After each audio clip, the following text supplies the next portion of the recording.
So day 2 of the MLB winter meetings is coming to a close. A lot of moves has happened today. If you guys want to go check out my last 2 videos, you guys can check out the video on Wade Miley, giving you guys my thoughts and Wade Miley's role in the rotation of the Seattle Mariners. And also go check out my latest video regarding the Jed Jerko John Jay trade that happened earlier this morning. We got a lot more rumors coming out and a lot of trades coming today, and a lot of big name players is being dealt. And in this trade, as you guys can see down below, Shelby Miller has been traded from the Atlanta Braves to the Arizona Diamondbacks, and the Atlanta Braves are now in the front seat of having an excellent future, and they're getting a #1 star, a #1 draft pick in the 2015 draft. Yes, we're talking about none other than the Arizona Diamondbacks' first overall selection in the 2015 June amateur draft out of Vanderbilt University.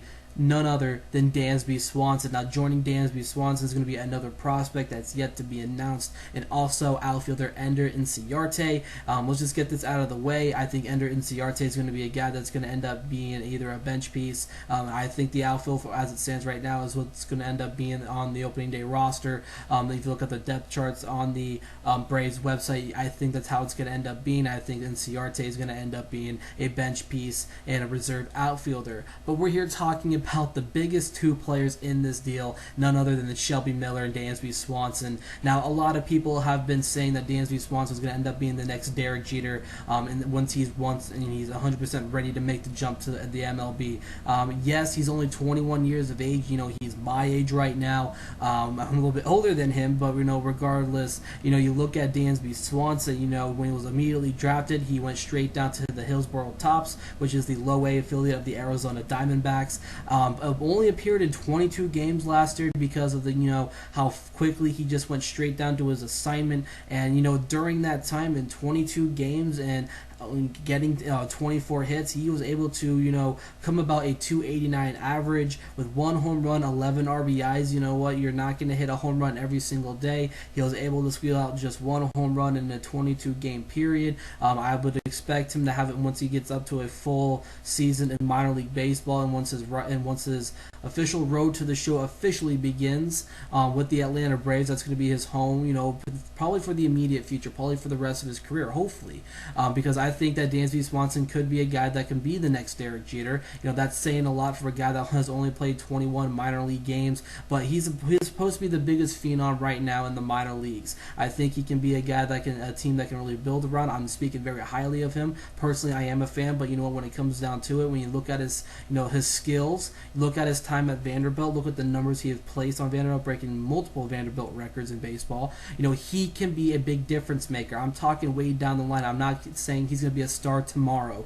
He's going to be a project for the Atlanta Braves, and if they don't rush him immediately to the major leagues, I think that he's going to be, you can find a lot of success down the line. Maybe like a Chris Bryant type. He's a shortstop, and shortstops usually do not hit, a whole lot of home runs, but when you come in and look at it, I think that Dansby Swanson could be a guy that could bring some power up to a major league, lineup in the immediate future. So a great addition to the farm system for the Atlanta Braves, a team that's really in the rebuilding phase right now. This is a team that has traded a whole lot. There's a lot of rumors going around about Freddie Freeman potentially getting traded. That's not going to happen. That died a long time ago. But this is a great move. The rotation is nothing to be completely sold on. They do have Julio Teheran now. Shelby Miller is now headed to the desert of Arizona. The Arizona Diamondbacks, just like the Atlanta Braves, are in that rebuilding process. They immediately looked at the pitchers market, and they are now bringing in they're spending the money. They're taking out the prospects and giving them to teams, because this is a team that wants to win, and I am very into teams wanting to win, but their pitching over the last few years has not been too solid. There's a lot of struggles in the Arizona Diamondbacks rotation. They let a lot of guys go. Guys like Bronson Arroyo is no longer there. Vidal Nuno is there, who I'm personally a big fan of. He's out in Seattle right now. They've moved a lot of pieces. If you want to go to their hitting as well, Mark Trumbo was dealt to the Mariners. He's now playing for the Orioles, I think. And it's just, overall, the Diamondbacks need to get a fresh, clean start. They are doing it now. And, who have they gotten so far this offseason? And Zach Greinke and Shelby Miller. those are two solid players. Shelby Miller has been a big asset to the Atlanta Braves during his time there. I'm not saying he's going to be a big difference maker coming over to Arizona. They do have Zack Greinke there, and on top of that, you have Shelby Miller coming in. You have Patrick Corbin coming up.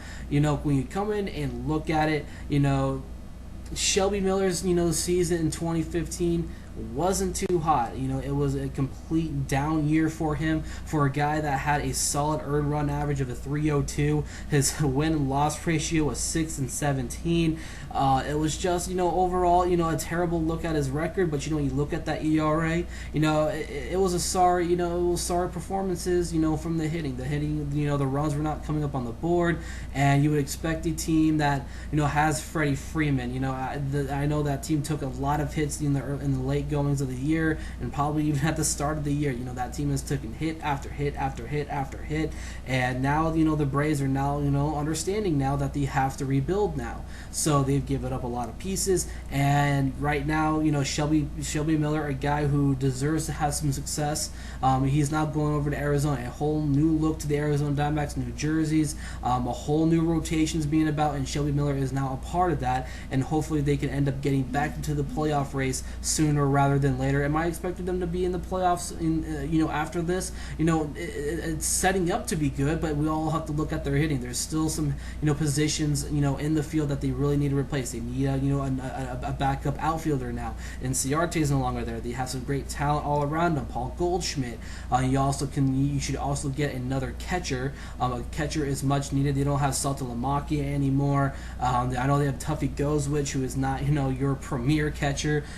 If it's your backup catcher, that's fine, but he is not going to be the guy you want to be out there every week or every day of the week and trying to get you some hits. He is not the most premier catcher on a roster. But regardless, there's a lot more positions that need to be filled at hitting. Their rotation is setting up to be successful. Maybe add a player into the bullpen. I know the Diamondbacks are almost striking gold right now, trying to bring in Mike Leake. Mike Leake is right on the cusp of signing with Arizona. So you have Shelby Miller, Zack Greinke, and more than likely Mike Leake coming to Arizona. What does this mean for other guys?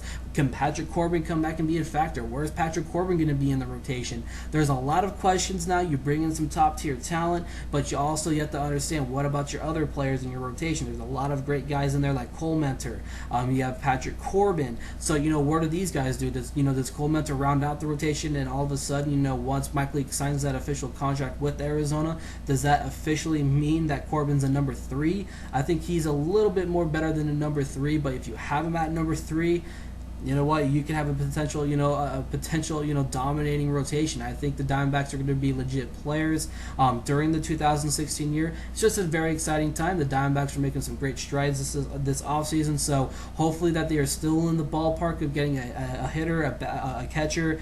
These are some, another outfielder. These are some positions that really need to be filled, before really, sitting down and overlooking this entire roster and let's see if they have what it takes. They are kind of looking like the San Diego Padres now. They're getting everybody together. If it doesn't work out, maybe they'll trade them away next offseason. Hopefully that doesn't happen. That does not happen. I know Zack Greinke is there for 6 years, a nice lucrative contract with him. I don't know if Shelby Miller's going to sign an extension with the team. I don't know what kind of contract he has right now with Atlanta. But these are all the questions we'll figure out as time comes by. What do you guys think about this deal? Shelby Miller is going over to the Arizona Diamondbacks as the Atlanta Braves. The rebuilding Atlanta Braves get the Diamondbacks #1 pick in the 2015 amateur draft and Dansby Swanson. They also get Ender Inciarte, the Arizona Diamondbacks starting left fielder. He can also play all areas of the outfield as well, and also a prospect that's yet to be named.